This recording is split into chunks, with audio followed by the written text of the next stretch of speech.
Yippee! Yeah, so we're gonna watch the fantasy faction video first. Seemed like the best order to go in since fantasy was first chronologically. Let's get into it. Controversial statement. I like when people get into Warhammer. It's always a joy to have more people to play with and interact with. Is that actually controversial? I feel like the Warhammer community has been so welcoming to so many people, and most of us are like very casual about it. Maybe it didn't used to be this way. Is that actually controversial? I don't know. I feel like everyone has been super excited to welcome new people. But you think he's sarcastic? Toxic? That's true. In the hobby space. It's a new chance for me to try and convert someone, anyone, into accepting that the Eldar are actually really cool and interesting, and please, just for 5 minutes, stop saying elf bad. But speaking of elves, every time there's a wave of people that first learn about Warhammer, there's always one thing in common with them. None of them realize there's more to Warhammer than Space Marines, Tyranids, and Spiker Space Marines. I didn't know. There's a whole other pair of settings that also exist, and they just fly right under the radar half the time. And this sucks, because the best Warhammer setting is right there. Yeah, GW ended it, but then it came back. And if you don't want to, you don't even have to collect thousands of dollars of minis to play with this one. Kind of. Warhammer Fantasy has been around longer than even 40k. It's had its ups, it's had its downs. It got blown up for a little bit, but thanks to Total War, Vermintide, and the constant nagging of the community, you can once again play in the old world. With elves, dwarves, and humans as standard, but also some more out-there races, such as magical frogs, rats, and Walmart shoppers. Oh my god, what a fucking... That art's insane. It's like budget Santa. And not enough people know about him. Not nearly enough. And not nearly enough people learn that this setting is even a thing. So I'm gonna be doing my part today. Today I'm gonna learn you all about every faction in Warhammer Fantasy. I just realized, is this picture like a depiction of all the different factions? Like there's someone from different factions? It just dawned on me that like each person is quite different. Huh. Some of them had extensive army lists and plot relevance, some of them languished when unupdated army books for years on end, and some of them until recently were relegated to about 3 pages of background lore. Doesn't matter, we're doing it all. If you can conceivably consider it an actual faction, they'll be here. Think of it as a companion to this video. That one was me trying to overview the setting as a whole, and this one is about the groups of people in the setting. So let's dive into a world of fantasy and see what all that nonsense about them having the Warhammer is all about. But you're about to start listening to me list off all kinds of factions. And do you know what you could be listening to me with? Raycon and their Everyday Earbuds. Ah, shit, he got me. Raycon's Everyday Earbuds I was like, what? Available on the market, and they've got do you have something else to say? To go that extra mile. Let's just get right into the features of these bad boys. Multi-point he got me good. So if you and someone else want to share the music, you can with no problems. Active noise cancellation, because sometimes the outside world just needs to take a step back for a bit. And a new sleek ergonomic design to make them look and feel better than ever before. Okay. It's even got a cool protective case to keep oh nice shit, and safe. there was an I've MMO? got a nice purple in a galaxy-themed case. It's got a nebula on it and everything. It's nice. You can get them in other options though. There's plenty of colors to choose from. You know what's better than that? Understand the hype of the case 90 minutes of battery per 10 minutes until I got forget to charge my earbuds pretty with the often, case. and combined with my complete and utter lack of patience, that's usually a bad thing. But the everyday and earbuds now got I'm my obsessed back. You that can I have just a case for a my bit and they're earbuds. good to go. I don't even know why. They don't need a case. It's nice and relaxing, and the sound quality lets me tune out the world and get into the swing of things. This is good because, as you can see, Okay, no shade. No shade. I mean, no shade at all. None at all. But why does every fucking Warhammer YouTuber have to have a beard? Why do they all have to have beards? Where's my clean-shaven Warhammer YouTuber, okay? They've all had beards.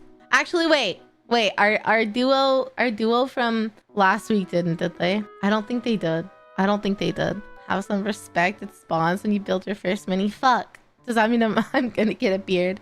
Am I not a real fan because it didn't spawn on my face? I don't want them to be required. Well, I guess then, if that's the case, finding my future husband through Warhammer isn't gonna happen because I'm very, very anti-beard.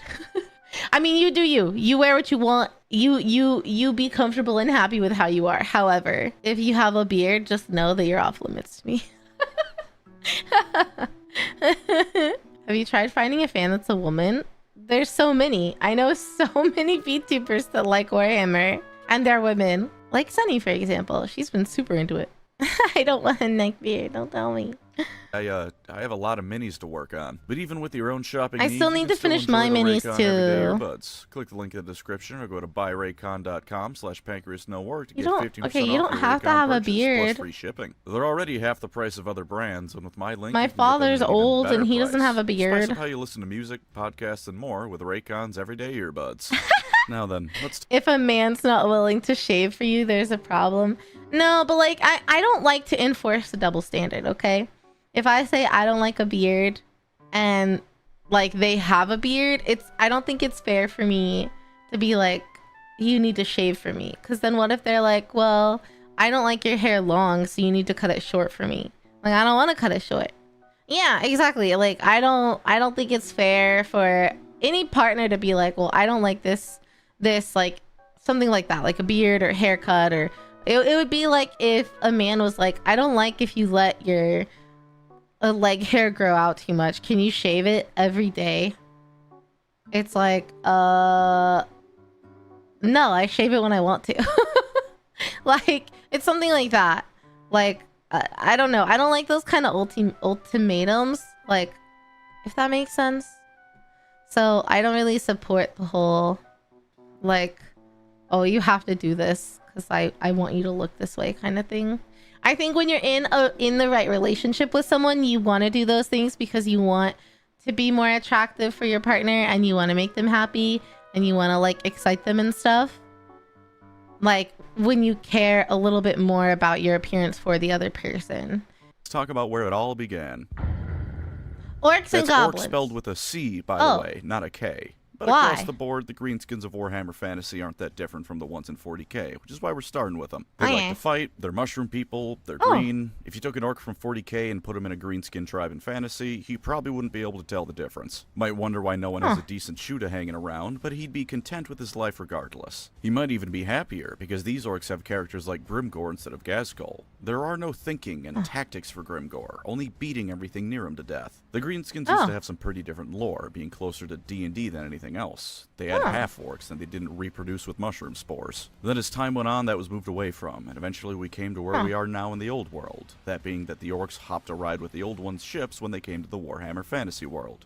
More on them later. From there, they naturally began spreading out across the entire world. The old ones and their servants did their best to get rid of the orcs, as they did all other races they weren't quite fond of, but you can't get rid of the orcs once they're on a planet. It's just not possible. Right. So nowadays, if you wander around a given area long enough, chances are you'll find some greenskins kicking about, making things worse for whoever lives there. The orcs themselves are one of the biggest similarities between the two settings. The biggest guy is in charge of the tribe, and if you get a real big boss, he might be in charge of multiple tribes. And when you get a really big boss, you can get a whole proper WoW going. When this happens, you usually get a whole lot of dead humans and dwarfs. Painting something red still makes it go faster, painting it blue makes it luckier, and can block arrows from killing the blue-painted orc. And they still love looting. Not nearly as much as in 40k, but you can always find an orc in a tribe wearing dwarf plate armor, or wielding a human greatsword he grabbed off a corpse. They do have some more savage brethren who judge other orcs for using things like basic tools, or digging a pit to shit in rather than just letting it drop where you stand, but aside from being a bit more magical, those orcs aren't really all that different. Where you get the biggest change, though, is with the goblins. See, in 40k, grots are an entire species of plot irrelevance to the orcs. You'll get one like Makari once in a blue moon, who are allowed to be in the shadow of the spotlight of a far more famous orc,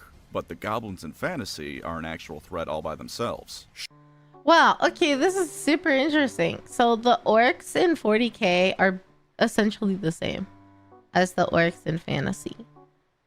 Did fantasy come after 40k orcs? Were they like, wow, people like orcs so much, we should just, we don't need to change a damn thing. They can just come right over. Like, which one came first? Fantasy was first. Oh shit, okay. It was the first to pop. Wait, Warhammer Fantasy was the first to popularize making orcs green? So orcs weren't necessarily green before Warhammer Fantasy? They were a trendsetter? Whoa, that's cool. And I'm guessing people in fantasy like the orcs so much that they were like, how do we incorporate these in 40k? Because people are a big fan. And then they said, what if it was in space? Wow, that's so crazy. Dude, imagine if I was older and I experienced, like, I was a nerd in the 80s or so. I guess I would have had to be a nerd in the 70s, I guess, so that I could be around in the 80s to see stuff transform. They were gray originally? That's crazy! Oh my god, who knew? Who knew Warhammer was such a cultural icon? I certainly did not. I thought it was like a tiny little... Okay, I don't mean this enough. I love you, Warhammer community, so don't take this the bad way. But I thought the Warhammer community was like a tiny club of basement dwellers, you know? They're like a very specific type of fan. I've learned that my what's it called? My perception was so wrong. But, you know, when you don't know about it, you're like, yeah, I don't know, it's some complicated game only like the nerdiest of nerds understand, so that's crazy. I didn't know that it had such an impact on pop culture. Like, that's wild.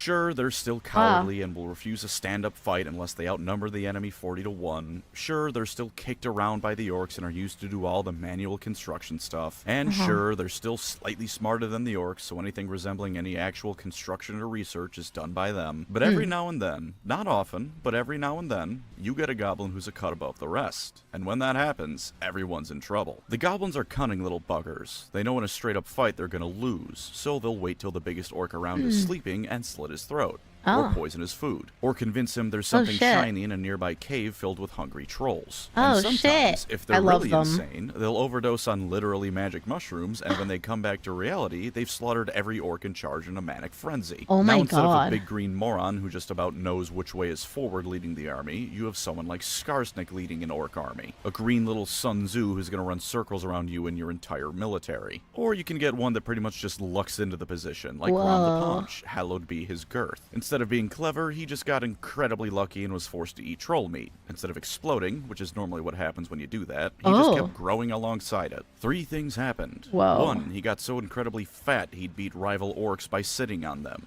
2, he became a legend among goblins everywhere. The alpha male fantasy they all wish they could be. And 3, he nearly ended the world by sailing from the equivalent of the Middle East or Africa to the middle of the Atlantic and destabilizing the High Elves. If you like grots but wish they could, you know, do anything important ever, maybe take a look at the goblins. Their history really isn't anything special though, mostly because they're greenskins and what you see is what you get. Usually, they beat each other up. Every now and again, one of them beats up enough orcs that he convinces them all to go beat someone else up instead. This continues until that war boss is killed, and then the orcs disband and go back to beating each other up again. Some evil dwarfs like to use them as slaves, and when they tried to make bigger, stronger, and smarter orcs to use as slaves, they immediately learned why that was a bad idea when the orcs revolted. If you like being mean and green, you'll like the orcs. And one crucial thing I nearly forgot, they love to dance. Wurzag may be the prophet of the orc gods first, but he's a hell of a dancer second. Now let's get out of the realm of similarities and into some things fantasy really does different. Oh, okay. Oh, that was okay. Wait, I love that they love to dance. That's such a tiny little cute little tidbit. Wait, I kind of like the goblin behavior. I'm here for it. I'm here for it. Tiny group. There's just billions of people. Fair enough. So he was a goblin that ate troll meat and just like grew big, or was he an orc? It sounded like a goblin. Huh. Hideously cute. Yeah, I can see that. Grom was a goblin. That's incredible. Good for him. Good for you, Grom. You're we love those standards. Where are the standards of Grom in our culture today, you know? Also, that's insane that they eat troll meat and they explode. What a detail. Kind of obsessed. All right, Lizard Man. I'm ready. When the old ones showed up, the planet they arrived on was ideal for creating the ultimate weapon to fight chaos. Of course, they still had to create it. So to do that, they started by moving the planet closer to the sun to warm it up, which pissed off a lot of things on it, like the dragons. Speaking of, there were a lot of races on the planet that wouldn't really like to share the room with the Old Ones' creations. So to help them with the legwork, as well as get rid of all those fellas, the Old Ones created the Lizardmen. They also created most of the other playable races in the setting, so unless otherwise stated, assume all these factions started out as the test tube babies of the Old Ones in one way or another. The Lizardmen were not this ultimate weapon against chaos, although they were still pretty good at fighting. You know how I said the orcs resisted extermination by the Old Ones? That was just them who managed it. Everyone else fell under a tide of angry lizards, dinosaurs, or angry lizards riding dinosaurs. With that small little bit of genociding out of the way, the Old Ones set about making the world fit their needs. The Lizardmen were their chief assistants, and to be the best secretaries they could possibly be, the Old Ones made them in several different flavors. All of them with a dash of Mesoamerican cultures thrown in, because if you have the option to have Aztec lizard riding dinosaurs, you have no good reason not to take it. First you have the Slan. The Slan are the best wizards in all the world. They may be big fat toad people, but the first generation ones were the ones who changed the entire planet's orbit, moving around where it needed to be in space. Moving down the generational line, they did get weaker, but that's highly relative. Second generation Slan could only cause entire mountain ranges to suddenly appear at the drop of a hat. These were the Lizardmen who directly worked with the Old Ones and delivered their messages and will to the rest of them. Next you have the Saurus. Stupid people might think that since the Lizardmen are a Bronze Age civilization at best, they're not much of a threat. Then an 8-foot-tall monster from the Cretaceous period clubs you to death with an obsidian axe, and you find out just how the Saurus were able to depopulate an entire planet. These were the generals of the Lizardmen armies. They were bred for war and only war. They're pretty straightforward, and all their characters have the same background of bred to kick ass, but this is Warhammer. That's a feature, not a bug, and they break it down to its simplest possible form. Next are the Skinks. They're little chibi gecko axolotl things that do the day-to-day management of Lizardmen society. They're cute! You need a building planned out or to do basic diplomacy, you send the Skinks. They're also skirmishers. When the trees start speaking great planese, it's the Skinks doing it. They've even got their own god all to themselves, Sotek. It was a bit of a controversy when he came around at first, but the rest of the Lizardmen seemed content enough to let him be worshipped. Finally, we have the Croxagores. They're alligator men. They build the buildings and gator death roll all over enemy armies.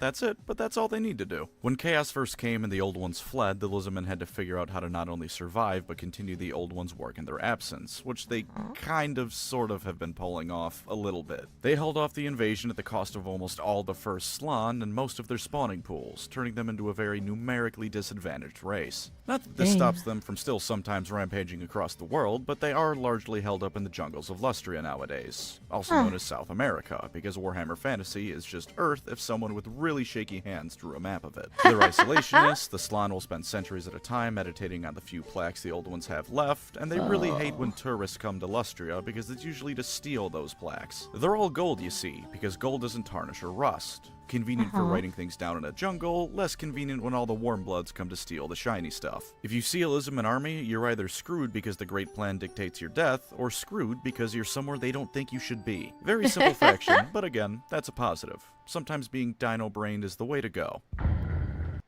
I kind of like them. The Skinks, I like that the Skinks are like the smart ones and they have their own god or whatever, and the rest of them were like, okay, fine, you can have him. You can worship him, that's alright.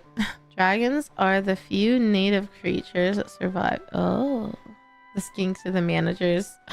So I would be a Skink. So you're telling me if VTubers were in Warhammer Fantasy, I would be a Skink. What would my talents be then? What were the last ones that just like roll around? No, they'd probably be the general ones, you know? Croxagore. Yeah. Maybe they're the Croxagore. Skink can also be priests that use magic. Oh, okay. So they can use magic, but the first ones were better at magic. Okay, maybe if I'm the Skink as the manager, the talents are like that second one, the muscle, bred for war. Those guys, yeah. Those are the talents. They're bred for streaming. They gotta go to war, aka go live. Yeah, affectionately. It's affectionate. It's all just jokes. Chameleon skin. Aw. Lizardmen are beautiful to paint. Ooh, yeah, I bet there are some really pretty lizardmen, huh? Yeah, I could see that. Bred affectionately. Yeah. Always breed affectionately, guys. Okay. Empire of Man time. Also known as the Imperium, but not as awful. Oh. These guys are the default Hell protagonist yeah. faction. They're the strongest nation of men in the world, and that's no meaningless boast here, because there's actual competition they have in that department, unlike the Imperium. They formed about 2,500 years prior to the setting's modern day, when a pretty cool dude named Sigmar was born. Sigmar had a dream, uniting the scattered tribes of barbarian into one unified nation of mankind, to drive back the darkness and bring peace to the land. He did this chiefly by beating up everyone who disagreed with him, but in fairness, most of them deserved it. If this sounds familiar, let me just remind you that this guy was here first. Plus Sigmar... That's so funny. That's so funny. Sigmar is the equivalent of the Emperor. Yeah, it's just funny that they're like, oh yeah, does this sound familiar? Yeah, this guy was the predecessor to Big E. Also, is this why they call it Warhammer? Because they got big hammers? Like, where does the title Warhammer come from? I want to know. I feel like I've asked this before, but I simply don't remember.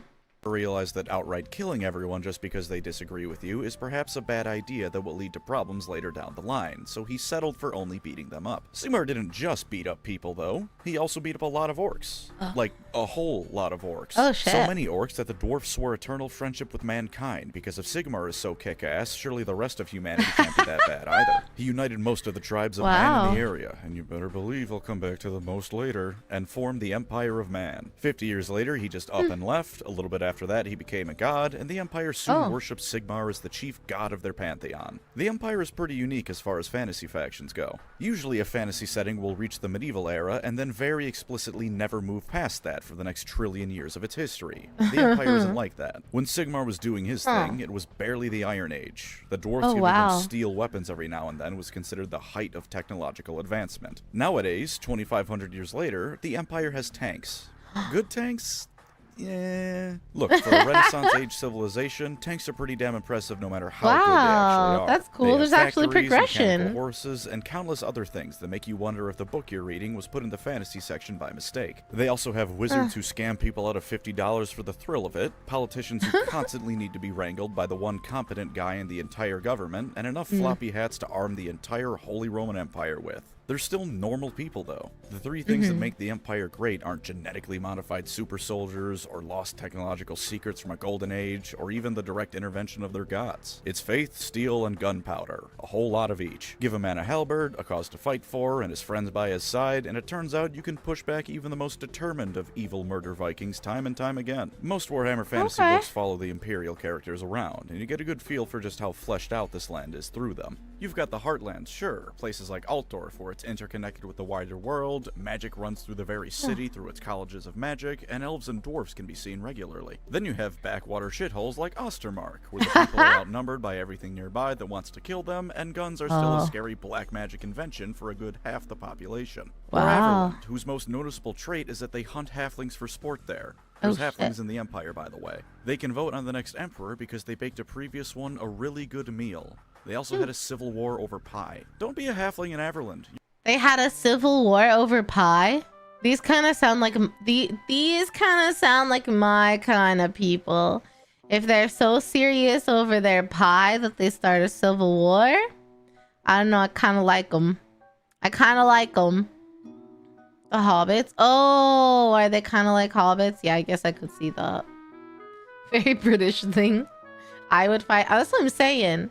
I feel like I would get more passionate about pie than most other things in general, you know? It's the best reason for a war. Yeah, I think so too.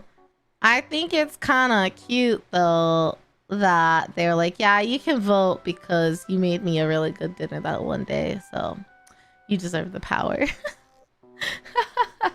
You're gonna decorate someone's mantelpiece sooner or later. Of course, this is still Warhammer, fantasy or not. Sure, I said it's not as awful as the Imperium, but it still has witch hunters who will burn you alive for being a wizard, or being a mutant, or just for being a bit too ugly, because that's also a sign of chaos mutation. And it's still a...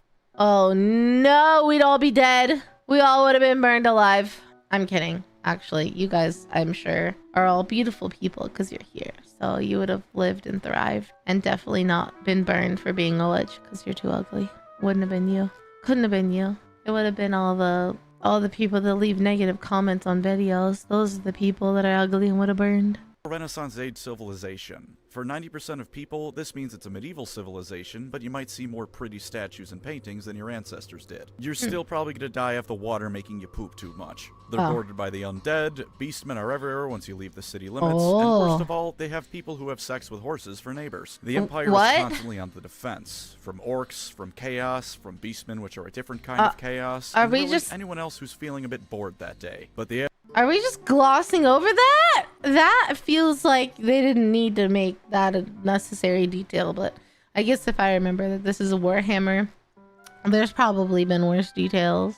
average citizen of the Empire will do their part to keep the hordes at bay, and at the end of the day, they did this for 2,500 years until the authors decided reality itself had to go, which is a pretty good track record. They're a human, relatable nation, like if the Imperial Guard got to actually be the main characters of 40k instead of Space Marine 9001, model on sale now for $60. It's grounded, with people having normal struggles, but also fantastical, with wizards and monsters being everywhere. They do have one ultimate ace in the hole, though, the reigning Emperor, Karl Franz. The best statesman in the old world, the guy who wields the Warhammer. You know, the one, the actual real-life Warhammer logo. That's his, and he's very good at using it. He's the kind of politician who could convince you into giving him everything you own and leave you thinking you got the better deal, but also the kind of person who wouldn't do that to you. He's got everyone's interest at heart, and overall, this guy's the best emperor in Warhammer. Not Warhammer Fantasy, Warhammer in general. Kiss my ass, corpse worshippers. This one can walk, talk, and beat you to death in the name of the Empire. If you like relatable folk with a touch of the fantastic, Sigmar and his people have your back. But I did say most tribes are united by Sigmar. Unfortunately, a couple weren't able to be integrated for... I like that he's actually a good emperor. That's nice. And he's married. Cute. The Griffin Mount? I agree, the Griffin Mount was cool. Is that not something everybody has? Karl Franz. For one reason or another. Let's talk about the one that I like first. Kislv. Kislv is all of Eastern Europe thrown into a pot and mixed to boiling until it coagulated into one Slavic specialty stew. Oh my god, is that oh my god, I forgot her name. I haven't played League in so long that I forgot her name. Or TFT, actually. She reminds me of the character that starts with an S. But I think it would be pretty badass to ride a fucking polar bear. Look at this beefy, hulky thing.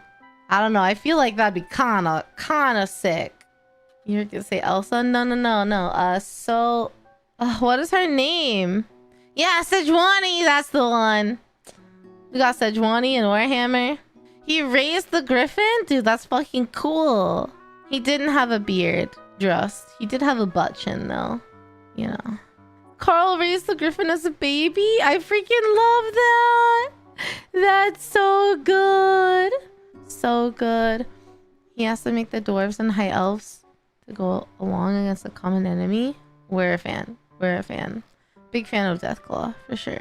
They live in a frozen hellhole, which is also their country's greatest defense. They wear thick fur pelts. They have winged hussars. They also squat in the middle of a battlefield, because such is the natural state of the Kislvite. And vodka. Even the dwarfs and their genetically ingrained alcoholism respect the drinking skills of a Kislvite. Kislv's job in the setting is to face tank chaos invasions before they get to the Empire of Man, which they do pretty well. Half their cities are torn down in the process, but they're a hardy bunch. They walk into the winter snow, and when everyone occupying their land freezes to death, come back in and rebuild. Their religion is different from the Empire's, and they view them as weak southerners, but the two nations are still staunch allies. Mostly because when the forces of actual hell are your neighbors, anyone else is going to be a good friend. They're led by the Tsar or Tsarina of Kislv, because GW was worried you wouldn't understand which region this place is based off of. Many times, and indeed the last one before the world blew up, this was an ice witch, a handy person to have running your country when a raging blizzard is considered a mild day. You still can't play as Kislv in the old world, thank you GW for that extreme blue balling, but they had some pretty heavy redesigns, and a lot of the marketing for the old world did at one point feature Kislv. Here's hoping GW realizes that winged hussars riding bears is something people are interested in.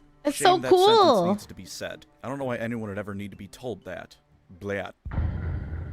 Brettonia. These are those people who have sex with horses. When Oh. Sigmar was uniting everyone, they refused to join him, because obviously they were too good to join him. Did they have some super special magical secret, or a technology that could let them surpass the fledgling empire, or some other race in the whole? No, but they copied the elves' homework and our French, so they decided they were too good to shack up with a future god and went it alone. Brettonia looked at all the cool advancements the empire was making, how it was a dynamic nation in a genre that usually gets to the medieval era and then freezes like it's going into cryo-sleep, and said no. We will not be doing that. We will be staying as medieval land. It is mandated by the government that technology will not advance, that society will never have any major upheavals, and that everything is just perfect the way it is. It's like that old decree the Pope made that declared crossbows were a blasphemous weapon, taken to be an entire society's philosophy. Brettonia is all about knights. Baby knights proving themselves, magical knights defending the realm and saving damsels, knights leading the country to further the goals and interests of the rest of the knights. Imagine King Arthur. That's it. Just imagine King Arthur stretched out to be a whole faction. The in-universe justification is that they saw high elf cavalry and just ran with the concept. Out of universe, it's just King Arthur and every medieval stereotype thrown together. You could, admittedly, say the same thing about the Empire and the Holy Roman Empire, or Kislv in Eastern Europe, but those are eras and places fantasy writers don't usually copy wholesale, so they get a pass from me. Brettonia is the land of almost every fantasy setting ever conceived since Lord of the Rings, and it shows. Unfortunately, they can afford to do all of this fantasy stasis, because an elf goddess is playing them like a fiddle. Their precious Lady of the Lake, also known as the Elf Goddess of Magic, chooses some super special knights to become Grail Knights. They sip from her chalice of bathwater, and when the now Grail Knight emerges, they're like supercharged D&D paladins. Wait, so they drink elf girl gamer bathwater, and then they become like hella strong.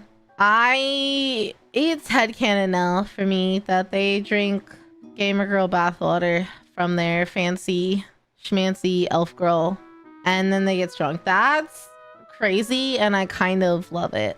Wow, who knew? Who knew that the first one to sell men gamer girl bathwater was Warhammer? Who knew? I mean, if I was drinking a pretty girl's bathwater, I would drink it from a chalice too. How else would you sip such a fine beverage? I mean, like champagne glass bare minimum. This whole faction seemed really boring until we got to this exact moment. I won't lie to you. I was like, okay, this is like everything that's ever happened in any fantasy genre. And then they have a magical elf girl that's helping them out, and they drink her bathwater to get strong. Never mind, I'm on board now.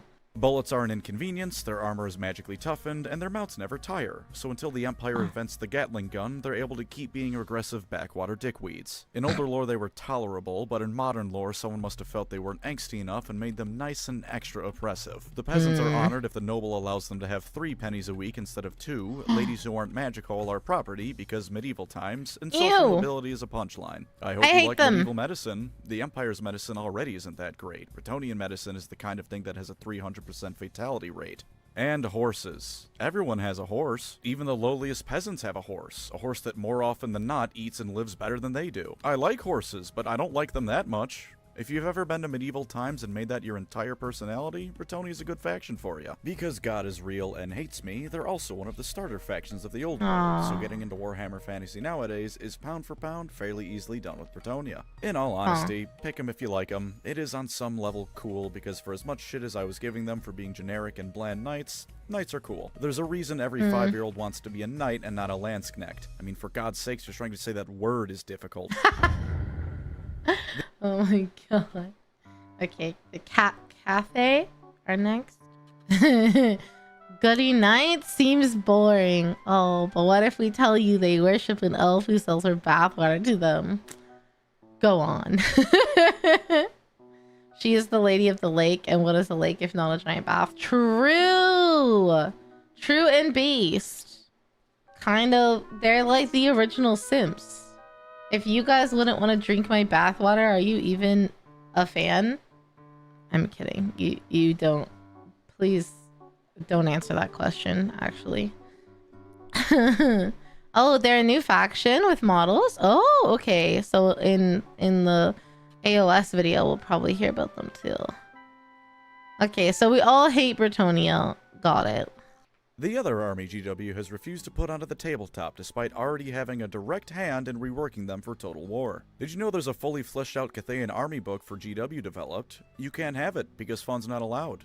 This is a shame because Cathay is awesome. Dragons are also awesome. Cathay agrees because they're ruled by immortal dragons who the Cathayans follow at every whim. Fantasy China is a magical place and one of the few places in the entire planet that might not be a terrible one to live in. Every now and again it does what actual China used to do and implodes, and sure, those ruling dragons get along like all siblings do, i.e. barely at all. But in day-to-day life, not a bad place. And it always comes back together after imploding, usually after Mommy and Daddy Dragon come back to kick everyone's heads in until they start behaving again. It is, like I said, just fantasy medieval China. But that is a compliment. You know those terracotta soldiers? What if they were animated by magic and also 100 feet tall? Are you a 40k fan? Imagine if the Primarchs weren't utter morons and failures almost to a man, because that's Cathay. Again, for reasons I will never understand, we don't have them yet in tabletop. But Total War does, and by God is it fun to play as Cathay. They're the cool. Silk Road was prosperous in real life, and it's prosperous in Warhammer, so if/when they finally come out, prepare to show the world why China was for a good 1,000 years the most prosperous country on the planet. It's even better here, because this Great Wall has magical dragon ladies guarding it.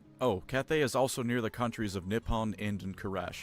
Nippon is Japan, Ind is India, and Koresh is Southeast Asia. I'm not giving them their own spots because no one cares about them, and I can't bring myself to either. That's it for the non-chaotic living humans, but that doesn't mean we're done talking about humans. The next few ones just don't have a heartbeat. Or skin. These are the bad... Vampires, I'm ready. Yeah, everyone's saying that they're new this year. This video is older. Yeah, that sounds super exciting. I can't wait to see old lore new faction. Yeah. I can't. Yeah, everyone has told me that the models in Age of Sigmar are really, really cool. So I'm hoping that video shows us some models because I really want to see some sick models. There are other human nations, but not as factions. Okay. I was gonna say I'm into the vampires, but they're like spooky as shit. Look at this. This is hella spook. I'm still kind of into it, actually. Guys, when chaos is taking a break. Imagine Dracula, if you will. Now imagine Dracula if he had a 100,000 strong army of zombies, skeletons, lesser vampires, and pretty much anything else that you could find at a Spirit Halloween. The total history of the vampires stretches back thousands of years, but for the purposes of this video, we're only going to go back a few hundred. We go to a fella named Vlad von Karstein, because if you haven't caught on yet, this setting is allergic to subtlety. He showed up to the very on-the-nose Empire province of Sylvania, which was a horrible place to live. It was covered in swamps, the people were dumb and afraid of scary monsters, and because this setting is what it is, they weren't even wrong to be so. When a peasant in real life says the witch made their family ill with the plague, it's baseless superstition. When a peasant in Warhammer says that, there's a good chance they're right. When a Sylvanian peasant says that, they are right. Vlad shows up to this province, marries the daughter of the ruling noble to become its next ruler, and despite being a blood-sucking vampire, this place sucked so hard it was a marked improvement. Even better, him and his wife Isabella actually loved each other. They had vampire kids like Conrad von Karstein, who was insane and liked to twist the heads off of peasants, and Manfred von Karstein, who was the worst. Of course, this wouldn't be Warhammer. Well, I thought that was really sweet until they were atrocious, so... They really... I mean, I love that they love each other, but I don't love that they had, like, murderous, horrible children, but... You know... I'm into the aesthetics anyway. Hammer if everyone was just nice and peaceful, so one day Vlad had a brilliant idea. What if he was the Emperor? He could live forever and usher in an eternal age of prosperity. Mostly for vampires, but for some of the people too. So he tried to become the Emperor. At gunpoint. Zombie point more like, but 100,000 zombies is a lot more effective than most Renaissance age guns were. He failed, but the damage was done. Him, his wife, and their children spread vampirism across the Empire. Now Sylvania is barely even considered a part of it, and everyone does their best to ignore it. This is probably a bad move, because every few decades some vampire likes to try their hand at raising a massive undead army to take over the Empire with. They all fail, but they're very murderous. Them failing means the Empire's population only drops by 20% instead of 100%. Just watch the first episode of Castlevania if you somehow haven't, for what it's like when the Midnight Aristocracy goes to war. I haven't seen Castlevania. There's a lot of vampires to choose from, though, to get your specific undead needs satisfied. The von Karsteins are the classic vampires, who want to suck your blood and rule over the night. The Lamians are a vampire KGB, with spy networks in pretty much every place on the planet. Oh shit, that's kind of cool though. Kind of badass. Spy KGB vampires, I'm into it. I'm so into it. except Lustria probably. The lizards don't take kindly to that sort of thing. The Strigoi are what happens if your average Florida resident became a vampire, the Necrox are evil wizards, and the Blood Dragons are a heavy metal album cover. If you thought it was kick-ass when Dracula sent the forces of hell to wreak havoc on the living, you'll love the vampire counts. But I did mention that some of the undead don't have skin, and vampires usually have that at least. For those fellas, we need to go further south. Ancient Egypt. Oh, okay. Checking out AOS models. Pancreas. Someone said Pancreas talks about the models in his AOS vids. Well, I wonder if we should watch one of his vids instead of the other one we're gonna watch. Does Pancreas have a AOS faction video? Oh, chat's excited for the Tomb Kings. Okay, I'm ready. Ancient Egypt. Ancient Egypt. You now understand the basics of the Tomb Kings. I did used to have like a really, really big obsession with ancient Egypt. Upon a time, thousands of years in the past, the lands of Nehekara were prosperous. They had regular contact with their gods, magical constructs to defend themselves with, and when they had a good king like Setra, they would sometimes go on to conquer half the world. Then a fella named Nagash was born. He's awful. This man was a monster through and through. He's really smart, though. Smart enough to capture dark elves and force them to teach him dark magic, which usually humans can't do. Smart enough to invent necromancy with what he learned. Smart enough to overthrow his brother, the king, and take over most of the land with his undead forces. And he's also quite powerful with his magic. He was eventually overthrown and cast into the desert where he died, but he invented necromancy. Death is a suggestion for him. Such is his power. When he inevitably came back, he discovered someone had stolen his research notes and used them to make vampires. He made those vampires his generals, and no, they didn't have a choice in the matter, and then decided ruling just Nehekara with undead wasn't enough. So he formed a plan to kill everyone in the region at once, resurrect every corpse on the planet, and take over the world with his World War Z undead army. Part 1 of the plan went off without a hitch. It was only through the intervention of the Skaven, who I promise you will love, and the last living dude in the region, which kept most of Part 2 from happening. Then everyone in Nehekara promptly stood back up, realized their hearts were no longer beating, but they were still standing, and things got messy. Imagine Game of Thrones before it became horrible, with all the political fighting over who gets to be king. Now imagine Game of Thrones if every single person who was ever the rightful king was now alive at the same time fighting over what was their throne. Not they believed it to be their throne, or they wanted it to be their throne. It was the throne they sat on once upon a time. And also they can respawn. And also, most common people were mindless undead skeletons who had the flesh flayed from their bones with the desert winds and could only follow basic orders, like kill that guy who thinks he's the real king. This does not a stable nation make. Luckily, the priest woke up that Setra guy, who cockslapped everyone until they started behaving again. Now the Tomb Kings no longer have skin, have no clear path to achieve immortal bodies to feel with again that they so crave, and no longer have the backing of their very gods. Fortunately for them, death is more of a suggestion. They can still use magic, even if not quite as good as it was when the gods were helping, and they now have eternity to do whatever they want, as long as it doesn't involve some sort of physical sensation. Sometimes they still fight amongst each other, sometimes they spend their newfound immortality pursuing whatever hobbies they want, and sometimes they sail all the way from Egypt to Sweden and burn half of it to the ground because someone stole their hat. And on the rarest of occasions, a tomb queen will tell a strapping young lad that if they still had functional genitals, she'd fuck him so hard the experience would kill him. They're very fun. They're true neutral to the core. Some of them want conquest, some of them just want to find new hobbies, some hate the living out of jealousy, some don't care either way as long as they serve, and some go out of their way to find human members to recruit for their court because it reminds them of what they've lost. If you can think of a motivation, there's a Tomb King that has it. It's a very simple thing to know if the Tomb Kings are for you or not. Do you like the Mummy? Do you like ancient Egypt? Have you ever wondered what it'd be like if the Sphinx came to life and started crushing people like Godzilla? Wow. Tomb Kings are perfect for you then. And hey, look at that. They're the other starter faction for the old world. Now you can get into fantasy proper without people like me dismissively calling you a horse molester. So now we can leave this region of the world and indeed humanity, and I have forgotten 4 human nations that deserve at least a little bit of credit. Shit.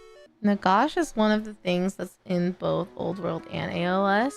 That's cool. We stand... Is it Nagash or Nagash? I've already forgotten how he said it.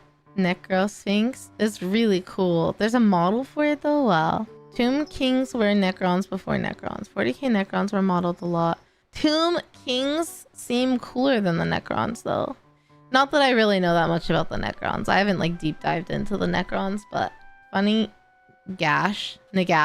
Okay. He just got out a video of Brettonia. That is funny. The second way.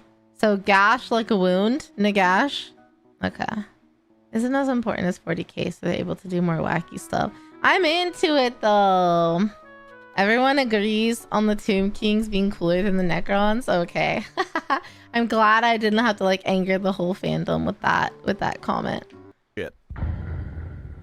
Tylea is Italy during medieval/Renaissance times, so it's thousands of city-states. Renaissance. That was so cute. Renaissance times. Smushed into one country. It's right next to the Skaven capital.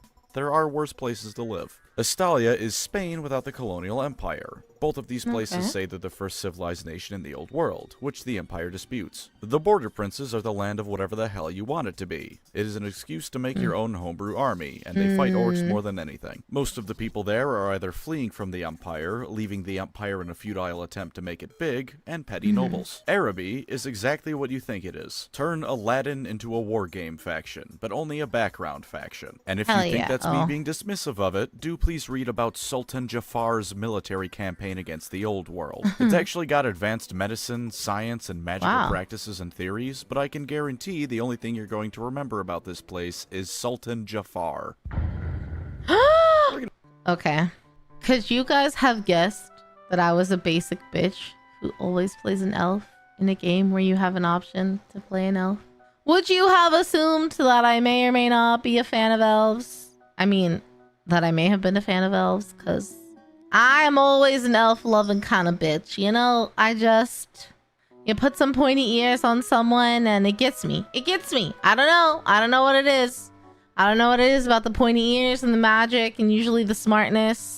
So I'm particularly excited for this one. I'm going to start by clumping all the elves together, because their backstories are all very interconnected. Don't worry, they'll each get their own time to shine. Once upon a time, there were just elves. The first species created by the old ones to fight chaos, they were made to be elves. Arrogant, long-lived, and short of the slan, they're the best wizards around. Then chaos descended, the old ones pissed off, and the elves had no idea what the hell to do. Eventually, a cool elf named Kalidor made a magical vortex, the chief cool elf Anarion grabbed a cursed sword that killed a whole lot of demons, and then everything cooled down a bit. Anarion disappeared, but they elected a new king, so all was okay. His children with his first wife even showed back up to be a bloodline of legendary heroes, though they're also cursed because of that sword. Then Anarion's second wife told their son Malekith that he should be king, convinced him with her boobs because family trees can be shaped like Christmas wreaths if you don't mind being a freak, and a civil war broke out. Malekith walked into a sacred fire to prove his worth, whereupon their chief god lit him on fire. Him and his mother kept trying to take over the home continent of Ulthuan. They nearly unmade it when they realized they couldn't, and then the newly formed Dark Elves were forced off of it to go live in Canada. The High Elves, those who stayed behind, once again got to rebuild the shattered remnants of their home. At least they still had their firm friendship with the dwarfs, that's a good thing. Oh, wait, that got ruined too.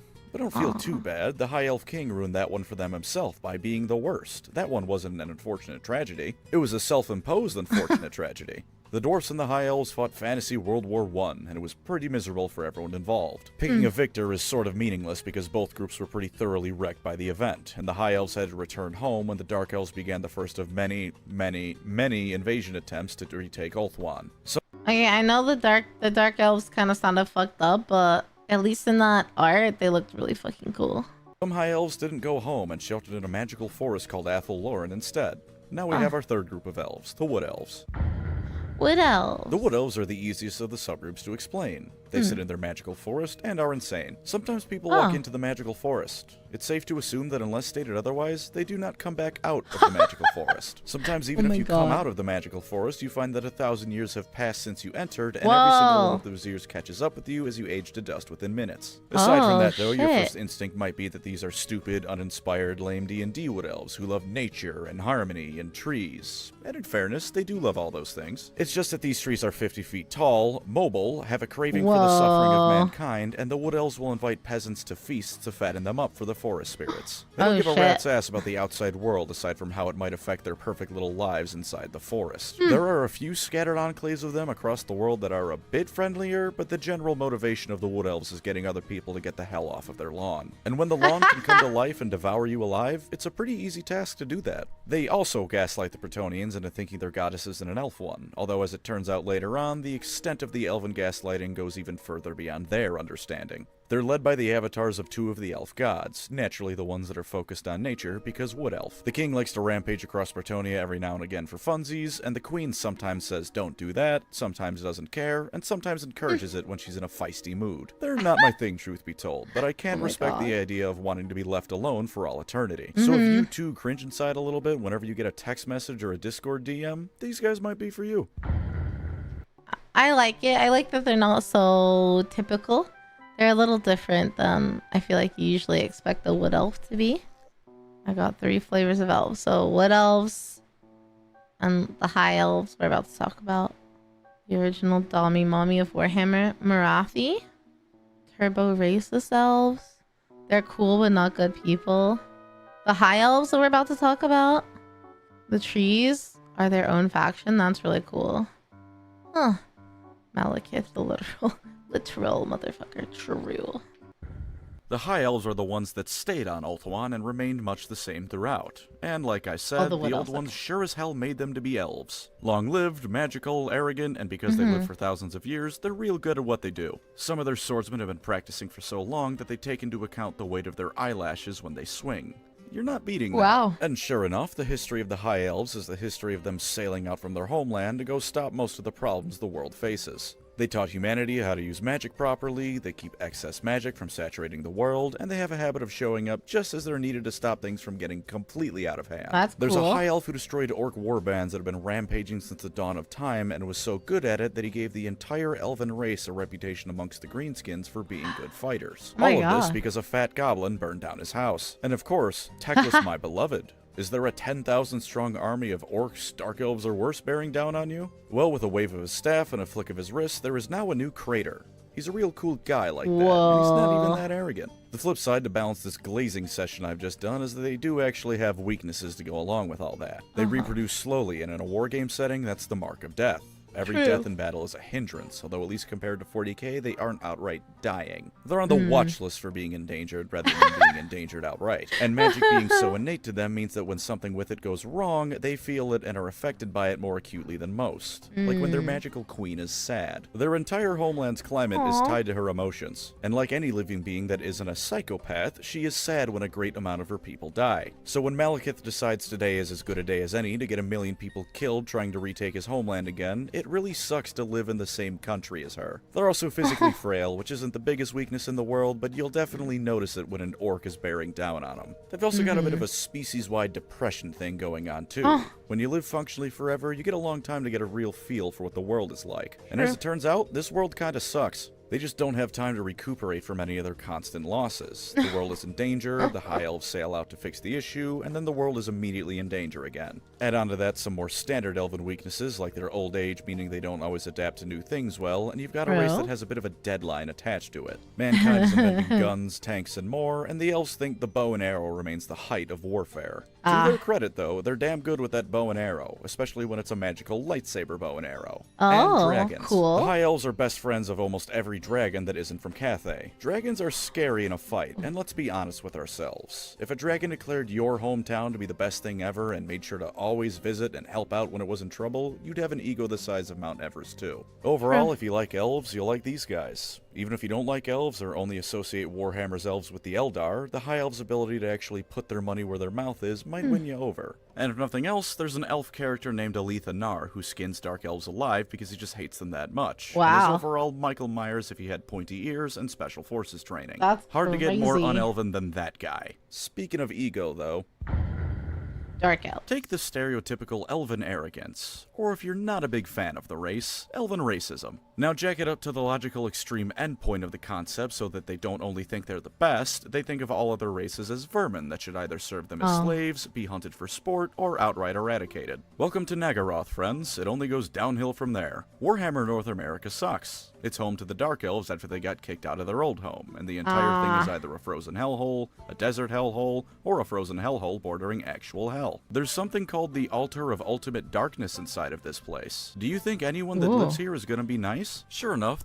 It makes me think of like that thing in Minecraft. I've not played very much Minecraft, so I don't remember what it's called. Oh, Nether Portal. Is that what it's called? It reminds me of the Nether Portal. I don't know why that just triggered that in me, but it did. The Dark Elves aren't nice. There used to be some human tribes that lived in Nagaroth, and then the Dark Elves killed or enslaved them all. They have cities built into mountains they use as ships to raid and enslave others. They kidnapped High Elf children to raise as Dark Elves, and the entire society looks like what would happen if every single Decepticon was Starscream. Murder and treachery are only illegal if you get caught, and if you're powerful enough, not even then. They're led by Malekith and his mother Marathi, the same two elves who formed the Dark Elves 10,000 years prior. Marathi's kind of just always awful, but sometimes if you squint real hard, Malekith can almost sort of a little bit resemble a noble elf hero he once was. Then he does things like instituting the elven god of murder as the head of the Dark Elf pantheon, uses demons as auxiliaries when he invades Ulthuan, and starts the Warhammer Fantasy Triangle slave trade. In spite of failing to retake Ulthuan every time he tries, he's a damn powerful wizard and warrior both.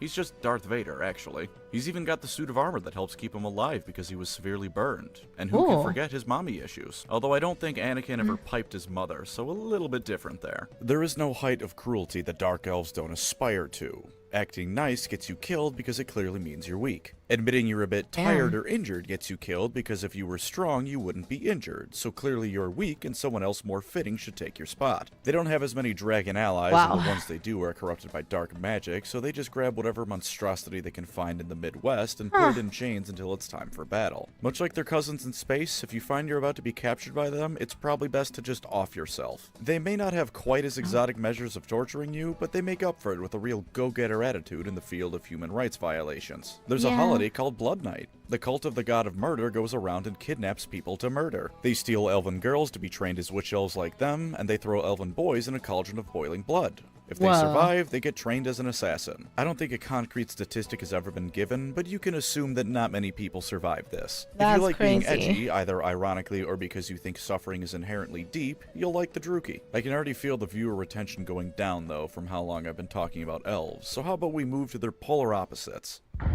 I mean, I guess the best ones are the High Elves, right? They all kind of suck a little bit, though. I like the aesthetics of the Dark Elves, but I don't know, man. I don't think I could do the incestuous rulers, if you could call an elf the best. Pancreas is a hater. You guys were telling me he likes elves. Elves are posh, regal, and always at least a little bit uptight. Dwarfs are brash, to the point, and consider sobriety a sin. While the Elves of Warhammer have a few things that make them stand out a bit from the standard elf template, the Dwarfs of Warhammer could fit in just about any setting with minimal issue. They like drinking, they like mining, they hate orcs, and getting them to compliment non-dwarf craftsmanship is like pulling teeth from an orc. They hate magic both because it's weird elf nonsense and because when the old ones made the dwarves, they made them so opposed to magic their mere presence makes it not work properly. They love mining in mountains because... Oh, they're like they're like the Sisters of Silence, kind of. Anti-psych or anti-magic, just bodies, right? That's just what dwarfs love.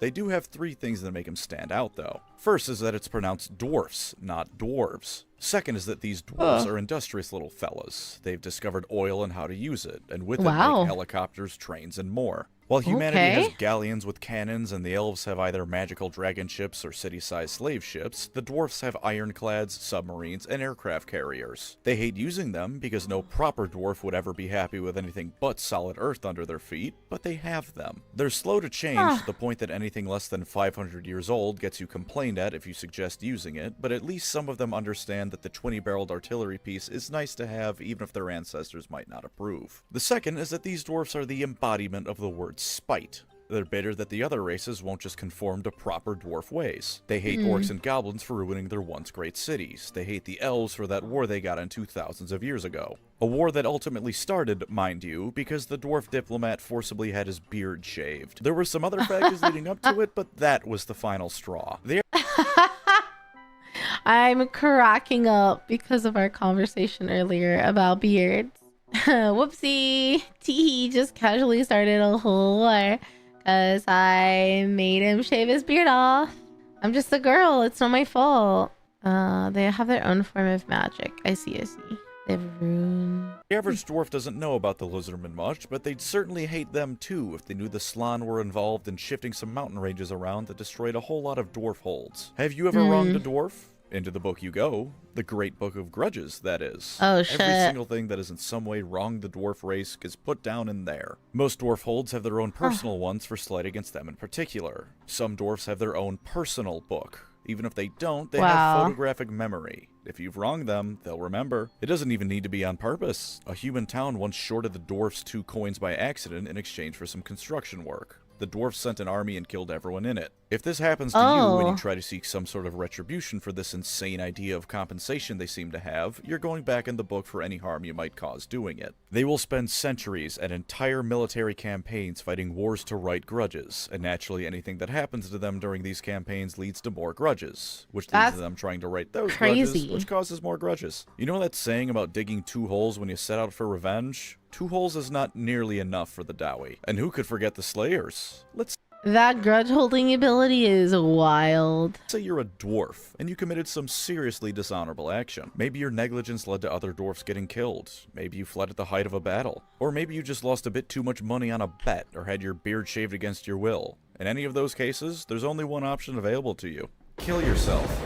Take the Slayer Oath and die in battle. There's no redeeming yourself in any way but death. There's funerals held for those who take the Slayer Oath before they even leave to find something to kill them, because for all intents and purposes, they've died and the message just hasn't gone through to them yet. If you want some great books that explore Slayers, dwarfs, and the Warhammer world, read Gotrek and Felix. Read Gotrek and Felix anyway. Do it.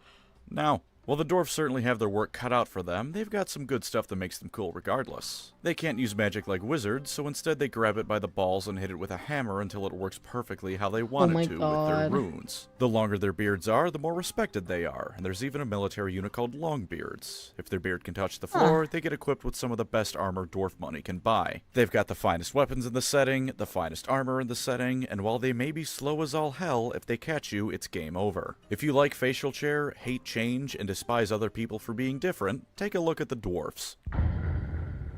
Oh, but now there's... Okay, wait, so is this the same kind of idea that there's like a good side, quote-unquote good side, and a chaos side, and they're fighting chaos off? Is it the same idea, or is it a little different? They keep talking about like chaos dwarf or chaos elf. So order and chaos, okay. But what is... It's different. It's not the same kind of idea as chaos. It's not the same sort of, like, it's probably a little bit similar, right? Imagine dwarfs without that silly grudge ideology. You've committed a wrong and have to make up for it, but you can right it without causing your own death. And what's more, you can properly use magic. Fireball and lightning and all those other lovely spells you can think of. Without the shackles of tradition or even their own biology holding them back, they can produce wonders of both magic and industry. Unfortunately, they replace stupid grudges with one of the most horrific slaver cultures around, and they forego tradition to worship actual demons and dark gods. And being able to use magic isn't necessarily a good thing, because it eventually turns them into stone statues. These are the Chaos Dwarfs, and they're horrifying in a way the more human followers of Chaos can only dream of being. Saying they take the best of the dwarfs is sort of overstating it, because the best of the dwarfs is their willingness to stand by both the letter and spirit of their word. They'll have your back no matter what. Plus, while their incredible stubbornness does hold them back from a lot of progress they can make and gets them into some stupid conflicts, it also means they're not only going to accomplish whatever they set out to do, but always stand by your side. If the dwarfs say they're going to help you, they're going to help you. And if a human, dwarf, and elf are all fighting together, the dwarf is going to be the last one to break. The Chaos Dwarves take these traits and have molded them in a way that is best suited to being an evil bastard. The craftsmanship of the dwarves makes weapons, yes, but also architectural wonders and genuine pieces of art so good it can make a man weep. The Chaos Dwarves make hell factories that are 2000% efficient and make the most brutal weapons Chaos has to offer. They take the runic magic of the dwarves and use it to bind demons into their weapons and armor. The demons aren't happy with this, but the Chaos Dwarfs are still dwarfs. They're so good at what they do that more often than not, the demons are powerless once the dwarfs get their hands on them. They aren't numerous, and they aren't even terribly expansionist, but when the Chaos Dwarfs do go to war, there's nothing that can truly equal it. The finest weapons and armor, just like the dwarfs, only now bolstered with the power of Hellspawn. They even have the closest thing to a nice chaos god to worship, which gives them all sorts of benefits. Hashut. Sure, he's called the Father of Darkness and is the god of tyranny and is overall exactly as evil as you'd expect from that, but he doesn't screw the dwarfs over. They want power, he likes it when tyrants are in power, so in exchange for them using their dwarf talents to enslave others, he gives them power. The most commonly seen use of Chaos Dwarfs is as artillery crewmen for the Hell Cannon unit, as well as frequently selling the Chaos Lord's weapons and armor. This is because of both their isolationist nature and because they don't really have an army. Wait, are these cannons full of like souls or flaming bodies or something? Demons? Look at all those screaming faces. What the hell? That's crazy.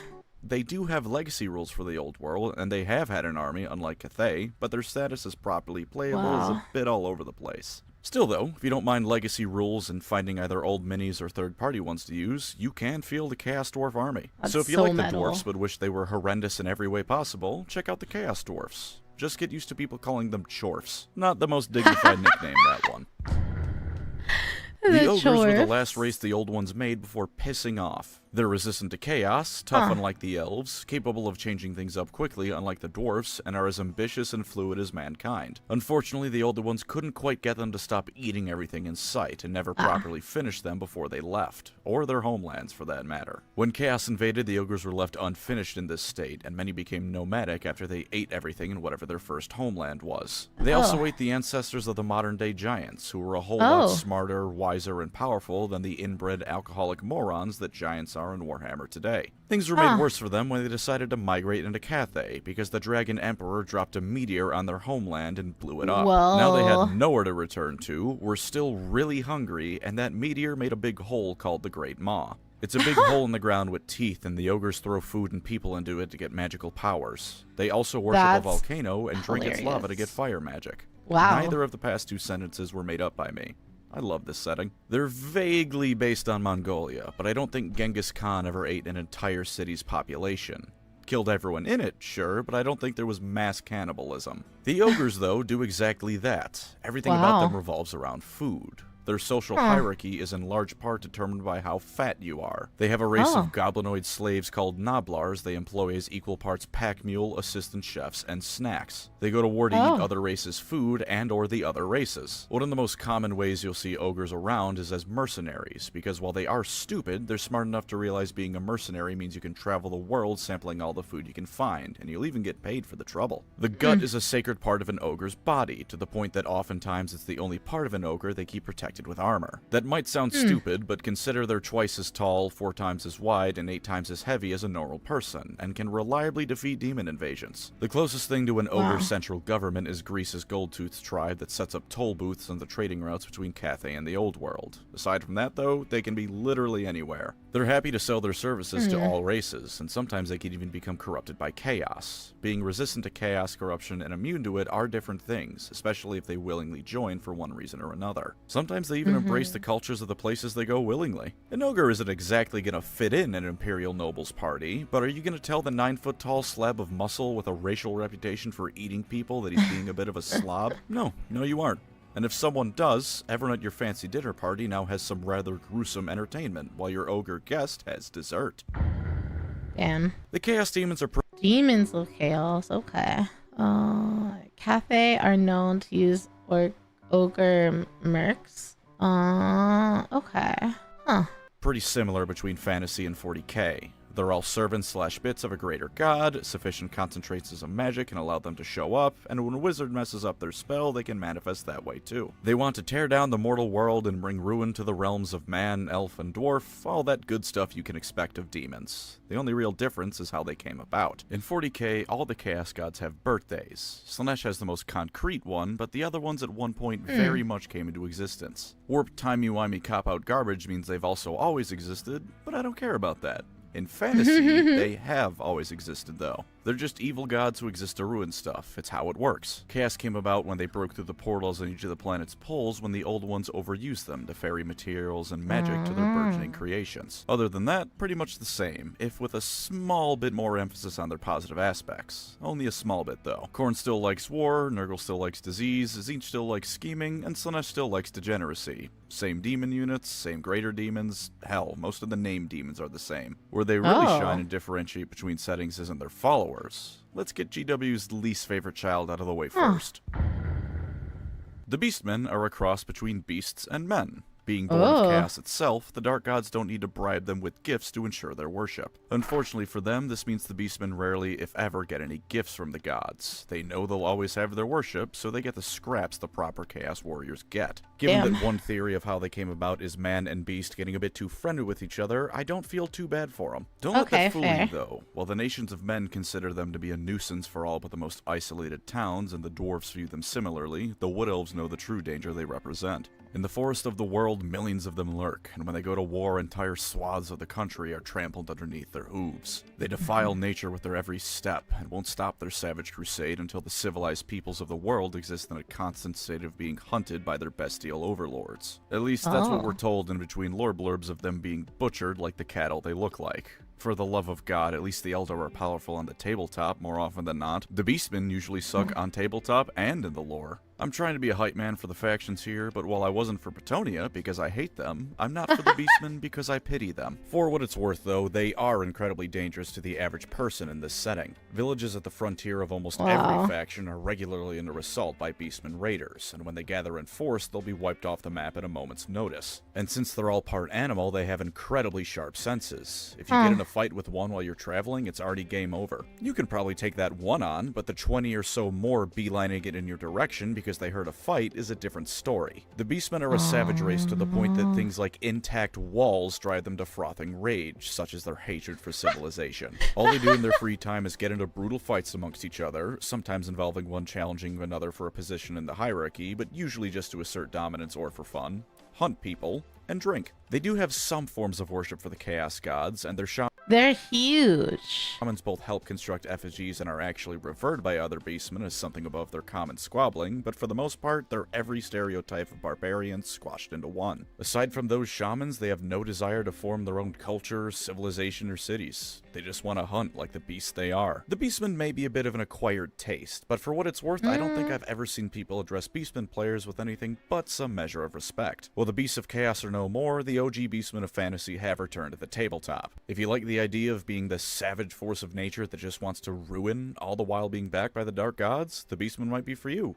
Just don't expect to win all that often. Part of the respect Beastmen players get is for sticking with an army that Games Workshop seems to hold in utter contempt. I know I'm incredibly biased, but I do not care for the motivations of most of the Traitor Legions. They strike me as like listening to a story about me and my siblings not getting along when we were kids. Which I'm sure is at least partly intentional, but that's not the kind of motivation I want for why someone sold their soul to the forces of hell. At least not on a faction-wide level. By contrast, let's look at the Warriors of Chaos motivations for worshipping chaos. I'd say there's two blanket ones you can say.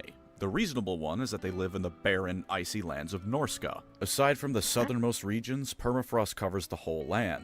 No crops can be grown, and few animals are around to hunt. Because of their proximity to the North Pole, where the realm of chaos intersects with reality, a lot of those animals are heavily mutated, if not outright demonic. A lot of these people are also almost explicitly forsaken by Sigmar, as a lot of the ones who live there now are the descendants of the ones Sigmar forced out when he was forming the Empire. With all that in mind, I think it's at least understandable that these people would turn to the Chaos Gods for protection and worship. If the only option of worship is the guy who's all about plague, you might as well hope he's in a good mood and will keep the plague at bay in exchange for a few sacrificed southerners. The other motivation, while less relatable, is also much more fun.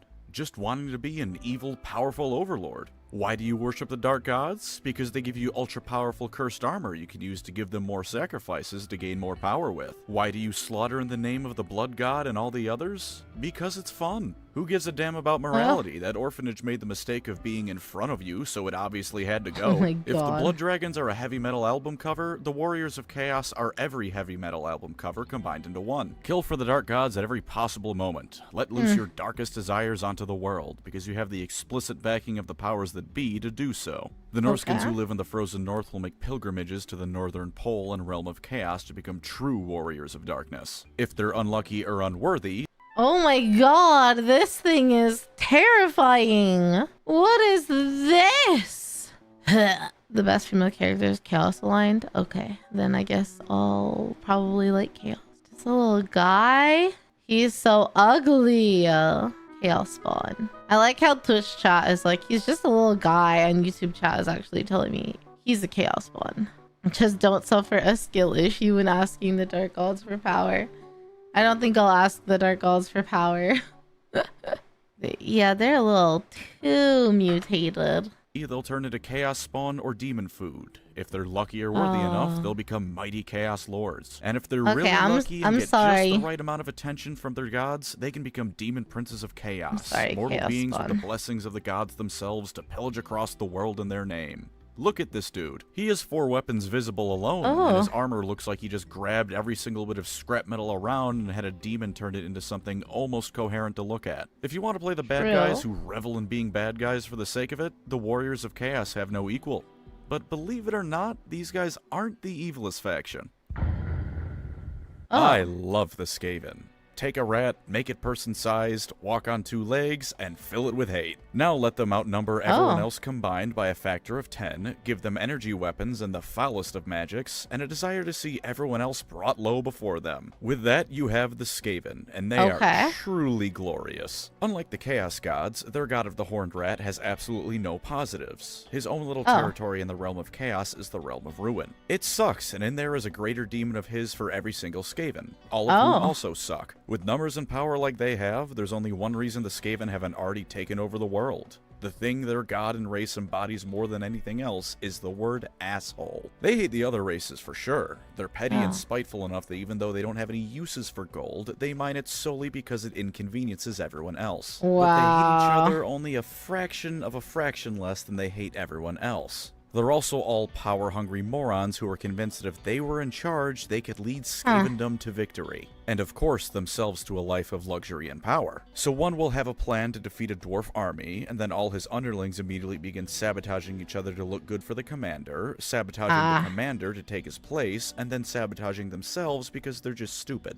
They eat each other for food, the Skaven at the top bully the ones below them, and this lovely form of Reaganomics trickles all the way down to the common clan rat bullying Skaven slaves because the rat above him bullied him because the rat above him bullied him. Of course, none of this matters in terms of defeating them. For one, they're rat people. There's a reason the only human-inhabited place on Earth that doesn't have rats is Alberta. The Skaven literally breed like rats because they are. In the time it takes you to kill one, they've already given birth to another 1,000. In a chapter from a Skaven character's point of view, the commanding wizard of the Skaven army remarked it was impressive how they managed to pull off a victory despite only outnumbering the enemy 4-1. When a 4-to-1 ratio is what they consider to be a pretty even fight, you can rest easy, knowing there's a lot of rats under your feet. Or don't rest easy. I wouldn't. And of course their technology. It's the best in the world. They have nuclear weapons. They burrow under the ground and put them under people or places they don't like, which is everywhere and everyone. The only places the Skaven don't have some presence on is Ulthuan, the High Elf home, and Athelloren, the Wood Elf home. They can't get to Ulthuan because it's a floating island continent that doesn't touch the sea floor. There's no ground for them to dig up under for. They can't get to Athelloren, meanwhile, because the ground itself is alive and actively hates them for trespassing. They'll send thousands of their slaves and basic soldiers to death in order to slightly soften up the enemy defenses. As far as the Council of 13 that rules Skavendom is concerned, 1,000 slave rats in exchange for the enemy losing a couple rockets and cannonballs is a positive trade. This is before they start firing at you with magically powered Gatling guns, throwing poison gas at you, and lighting you on fire with magically powered flamethrowers. Every single one of those things has the potential to break and kill the operators because the magic rocks powering it are incredibly unstable, and it just doesn't matter to the Skaven. Other Skaven killed are other potential rivals killed, and everyone else they kill is one less obstacle to Skaven domination over the world. That magical substance they use to power their weapons is a rock called Warpstone, by the way, and the Skaven covet it above all else. They use it to power pretty much everything that isn't manually powered by treadmills of slave rats. Other uses for it include using it to boost their magical strength, boost their physical strength, as food, and as a cocaine equivalent. Everyone else that touches the stuff either mutates or dies on the spot, and for the Skaven it's nose candy. If they sound goofy, it's because they are, but consider what it's like on the other side of a Skaven invasion. You're walking down the street, things have been a bit rough with the goings-on in the town, but nothing that can't be explained by natural causes. Then all you hear is explosions, the sounds of the most horrifying mutated monstrosities ever conceived, and right as you turn the corner, all you see is dozens of beady red eyes staring at you with full intent to kill and eat you.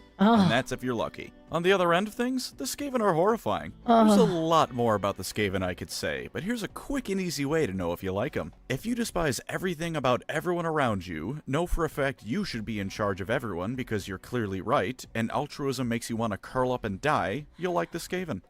I mean, I hit 2 of the 3. You know, I do know I'm always right. Or alternatively, if you want to rock up to a fantasy setting with machine guns, magical artillery, and nuclear bombs, they're for you too. And I believe that is every major fantasy faction, and a lot of the minor ones. If you're new to fantasy, I hope this was a decently informative primer. If you aren't, I hope something in here was funny. Thank you as always to my wonderful channel members. You are the Warhammer Fantasy to my Warhammer, the backbone of everything that has come before and since. If you'd like to support the channel, feel free to subscribe or become a Very member. informative. Either way, thank you for watching and take care out there. Very informative, very good. There's a whole faction of vampire pirates I didn't really talk about. For the overall lore, they're just not important, but one of them has the largest navy in the world. That's what Warhammer Fantasy considers forgettable. A pirate vampire with the largest navy in the world. Total War only for the most part, but hey, it's pretty cool to play in that. The little... Hey, you. You're finally awake.